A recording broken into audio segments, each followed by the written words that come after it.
May mga lugar na hindi lang basta nakikita sa social media. Mga destinasyong kailangan mong lakbayin, tahakin, paglaanan ng oras bago mo masabi sulit ang bawat kilometro ng iyong biyahe. Wow! Ang ganda! Woohoo!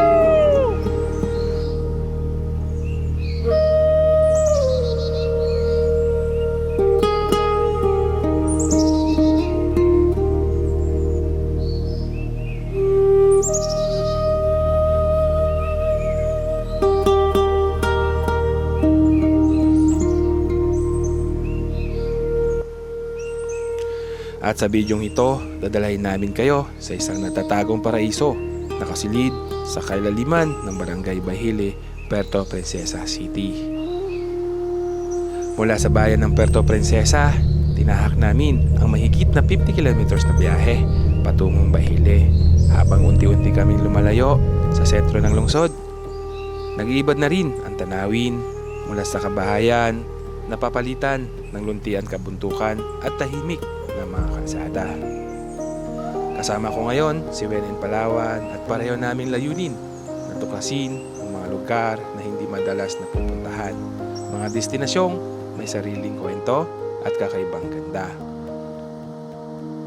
Pero hindi pa rito nagtatapos ang aming paglalakbay. Pagdating namin sa Barangay Bahile, iniwan muna namin ang aming mga motor at nagsimula na ang tunay na adventure. Tingnan natin ito yung mismong Cayoholo Falls. Ito, andito na tayo. Cayoholo Ecosystem Management Zone, City Enro, Barangay Bahile, Puerto Princesa City. So, nandito na tayo guys. Kanina, mula po dun sa may kanto ng sementeryo, pagpasok po natin dito, mahigit 8 kilometro rin yung pagpasok nyo dito para lang magkaroon kayo ng idea. Mahigit 23 minuto kaming naglakad, papasok, tinahak ang daang napapaligiran ng likas na yaman. Habang lumalalim na kami sa kailaliman ng barangay, unti-unti na naming naririnig ang agos ng tubig, isang senyales na malapit na kami sa aming pakay. Nararamdaman ko na, nakakarinig na ako ng tunog galing sa taas, galing sa talon. So tingin ko malapit na kami. Hindi siya ganun kasukal. Talagang may may way talaga na pwede natin daanan dito. Guys, approaching na po tayo sa area. So naririnig na po natin yung talon. Eto na guys. At matapos ang bawat pagakbang, bawat pagod at bawat minuto ng aming paglalakad, sa wakas, nasilayan na namin ang Cayoholo Waterfalls. Isang tagong paraiso sa Barangay Bahile na nagpapaalala sa atin na minsan ang pinakamagandang destinasyon ay hindi iyong pinakamadaling marating. Kaya mga idol, samahan nyo kami sa adventure na ito. At ngayon, simulan na natin ang video. Let's go!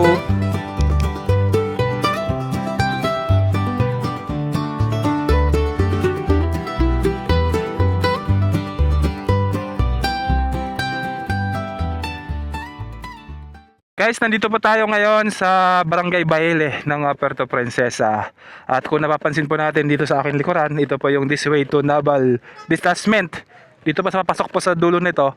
Dito pa sa papasok sa dulo nito, meron po ditong spot na aming pupuntahan. Yung tinatawag po nila na Cayoholo Falls. Para magkaroon kayo ng idea kapag kayo ipupunta dito, ito po yung gawin yung landmark. This Way to Naval Detachment. Then ayan po yung sementeryo. Yan talagang hindi kayo maliligaw. So dito, mula po dito sa may kanto ng Barangay Bahile ng Puerto Princesa, ay papasokin natin yung magandang falls po dito sa Bahile. Yung tinatawag po nila na Cayoholo Falls. So ano pa bang hinihintay natin? So let's go!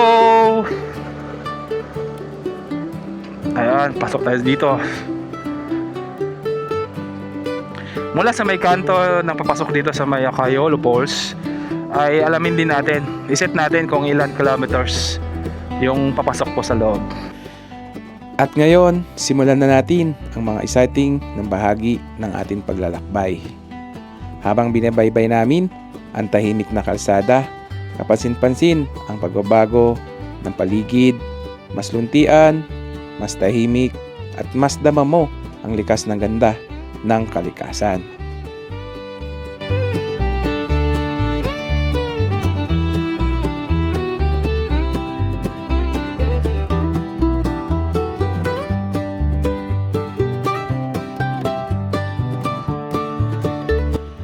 Kabilang dito ang isang tulay na may ilog, napakalinis ng tubig. Sa paligid naman, bumungad ang mga makakapal na kagubatan at mga puno na tila nagsisilbing bantay sa aming tinatahak na daan. Ito, may tulay. Hi. Ito pala, may tulay, oh. May ilog din, oh. May ilog dito, guys, oh. Mukhang malinaw yung ilog, oh. Wow. Ang linaw. Linaw ng ilog, oh.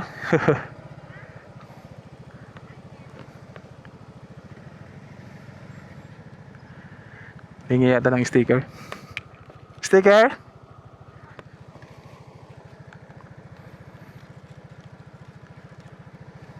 Dalawa kayo? Anong dalawa yan? Sige, thank you din. Pwede maligo dyan? Pwede maligo? Naliligo rin kayo dyan? Ano na? Maganda yung Skyolo, no? Yung pulse niya doon, malinaw. Pero tingin nyo, maganda yung pulse ngayon. Maganda yung pulse ngayon, no? Maraming, ano? Maagos. Okay. Sige, thank you. Ayun guys, isa sa mga residente dito, mga lokal dito, sabi daw nila ay maagos nga daw.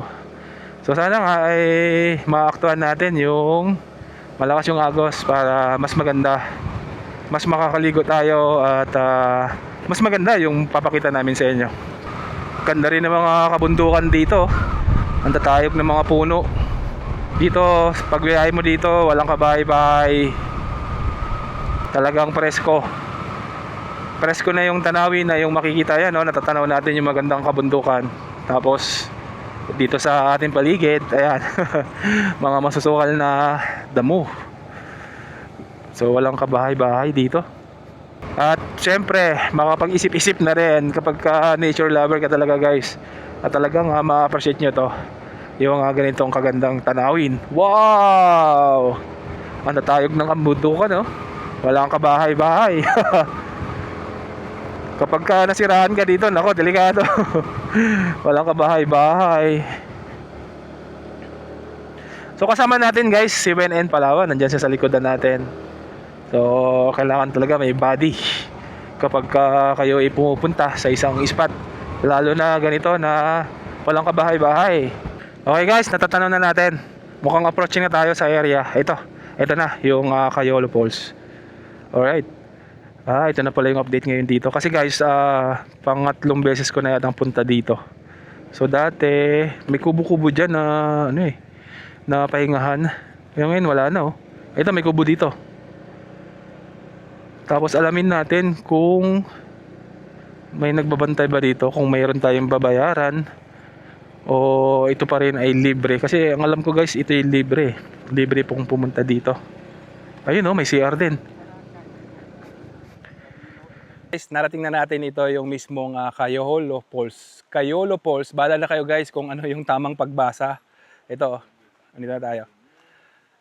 Cayolo Ecosystem Management Zone, City Enro, Barangay Bahile, Puerto Princesa City. So, nandito na tayo guys. Kanina, mula po dun sa may kanto ng sementeryo, pagpasok po natin dito, mahigit 8 kilometro rin yung pagpasok nyo dito para lang magkaroon kayo ng idea. So ngayon naman po ay pupuntahan natin yung falls nila. Diyan po mismo sa may mismong Cayolo Falls papasukin po natin yan. So alamin na rin natin guys kung ilan oras yung lalakarin namin papasok po sa loob po ng mismong falls. So ang oras po natin ngayon ay 1:53 ng hapon. So update ko lang kayo guys mamaya pagka. Dito magsisimula ang panibagong yugto ng aming adventure. Mula rito, kailangan naming tahakin ang daan patungo sa kailaliman ng kagubatan sa isang lugar na hindi basta-basta nararating. Kaya mga idol, kung handa na kayo, bumaba tayo sa ating motor at sabay-sabay na nating tuklasin kung ano ang naghihintay sa atin sa dulo. So pag pumunta po kayo dito guys, ay wala naman kayong babayaran na. Kasi nung unang punta ko dito, meron po ditong mga cottage. Dito, siguro meron pong 5 cottage. Pero ngayon, giba na oh. So wala na yung mga cottage dito. Ito po yung update ngayon dito guys. Dati may mga nakatayo ditong mga kubo-kubo. Ito, linaw ng tubig oh. Wow! Is, pagka pupunta kayo ng falls, pwede rin kayong dumaan dyan. Diretsuhin nyo lang din yan. Pero sabi ng residente dito, mas maganda daw dumaan dito banda. So mas malapit yung daan dito. So dito na lang po kami dadaan ni Wen Palawan. Okay.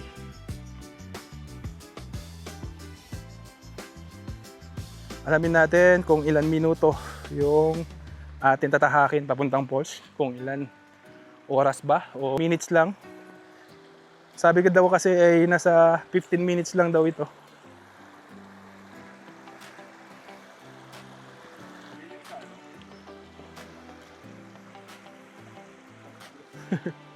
Dulas. Dito mo sa kanan? Oo, dito. Mayroon, ang alam ko kasi, doon kami dumaan dati, pero dito, may dumaan din dito. Dito? O dito sa Dito yata, oh. kanan? Oo. Oo, ito yun. Ito. Ito guys. Wala kaming guide. So, hindi namin alam kung alin ba dito yung daanan. Kung dito ba, o dito ba. Pero malalakas ang kutob ko dito eh. Okay guys, pag-akyat nyo po dito, mula po dito sa may likod, sa bungad, yan yung ilog. So ito yung daanan ninyo. Meron ditong daanan na nakakalito kasi may daanan na diretso, tapos may daanan dito na paliko. So ang alam ko dito po tayo dadaan guys. So pasukin po natin yung daanan dito pa kanan para marating natin yung magandang talon dito sa Barangay Bahele. Alright. Woo! Gapoy na, uy.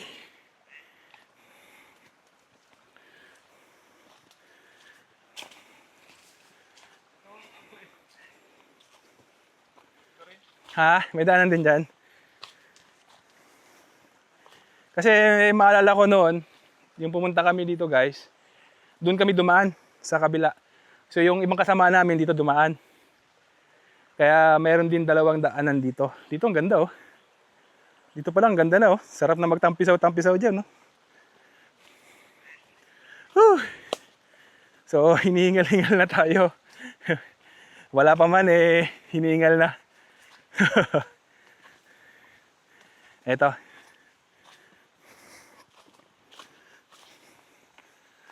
Whew. Wow. Dito sa taas, eto, ang makikita nyo. Tanaw nyo na agad yung ilog.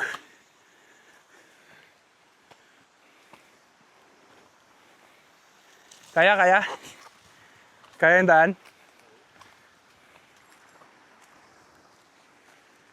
So talagang mayroon na rin pala ditong daanan na na way niya para dun sa may mismong talon. Okay guys, mayroon na po tayong 8 minuto na paglalakad. So ito na yung dinadaanan natin. Ito, ayan o, nakikita natin may malinaw na ilog kaagad. 8 minuto pa lang. Pero nararamdaman ko na, nakakarinig na ako ng tunog galing sa taas, galing sa talon. So tingin ko malapit na kami. Hiningi lang tayo guys ng konti. Kasi matagal-tagal na tayo hindi nakapag-hike. Yun si Wen, no? Baliwala. Baliwala! Wen, baliwala!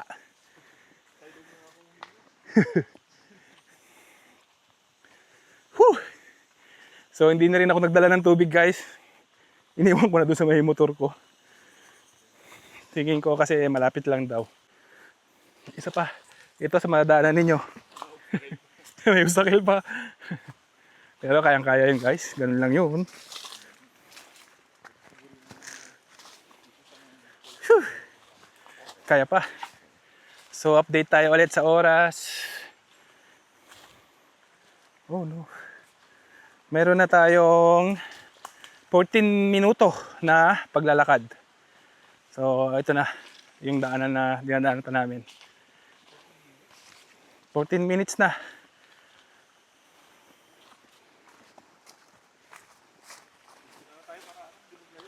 O mabagal lang siguro yung lakad namin, guys. Mabagal lang siguro yung lakad namin kasi mga ano lang kami. Mga baguhan kami sa pagdating sa mga ganito. Whew. Kasi sanay kami sa motor eh. Yan guys, may radyo kami. Ito yung purpose ng radyo namin.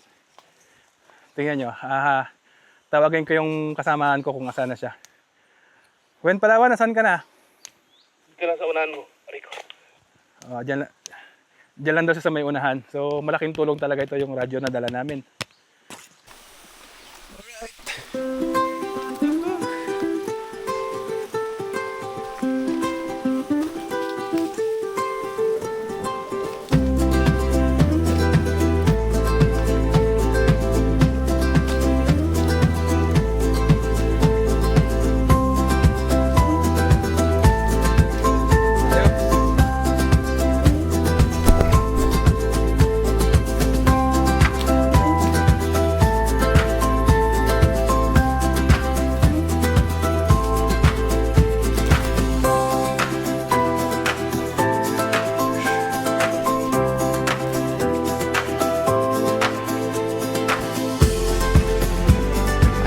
Tapos, ang bawat pagakbang, bawat pagod, at bawat minuto ng aming paglalakad.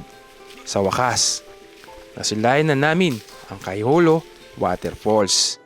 Isang tagong paraiso sa Barangay Bahile na nagpapaalala sa atin na minsan, ang pinakamagandang destinasyon, pinakamadaling marating. So update tayo guys sa oras. Ang oras ay 2:17. So kanina 1:52. 23 minutes po na paglalakad mula po doon sa may pinaka labas kanina, yung may signage na Kayholo Falls. So 18 minutes lang po yung paglalakad. Nandito na kayo sa tinatawag nilang Kayholo Falls. Wow, napakaganda. Woohoo! Sarap maligo. Sulit guys, sulit. Woohoo! Wow, sulit! Hindi kalakas yung agos niya ngayon, pero damdaman na natin yung kapayapaan dito.